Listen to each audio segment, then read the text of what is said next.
പഠനത്തിൽ മാത്രമാണോ അതോ കളികളിലും കായിക മികവിലും ഒക്കെ ഉണ്ടായിരുന്നോ അതോ വായന കലാപ്രവർത്തനം അങ്ങനെ അങ്ങനെ എന്തെങ്കിലും പറയാനുണ്ടോ? ചെറുപ്പകാലത്ത് എല്ലാവരും കളിക്കുമല്ലോ, ഇന്നത്തെ പോലെ എല്ലാവരും എല്ലാ കളിയും വന്ന് പിന്നെ കുട്ടികൾ വലിയ കളിയല്ലേ സാധാരണ.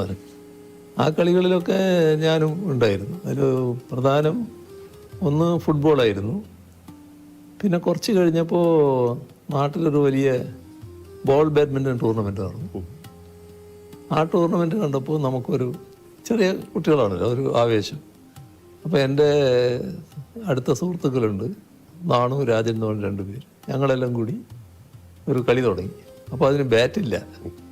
അപ്പം ഓലയുടെ അടിഭാഗമില്ല, അതിൻ്റെ മടൽ ഇങ്ങനെ കുറച്ച് വീതി ഉണ്ടാവും. അത് വെച്ചിട്ടായി കെട്ടിയ ബോളിൽ കളി. കുറച്ച് നാൾ കഴിഞ്ഞപ്പോൾ പിന്നെ ബാറ്റിൽ കളിയായി. അങ്ങനെ ബോൾ ബാഡ്മിൻ്റൺ പിന്നെ ഞങ്ങൾ കളിക്കുകയായിരുന്നു. നല്ലതുപോലെ കളിക്കുമായിരുന്നു. അവരൊക്കെ സ്റ്റേറ്റിൽ നല്ലതുപോലെ കളിച്ചവരാണ്.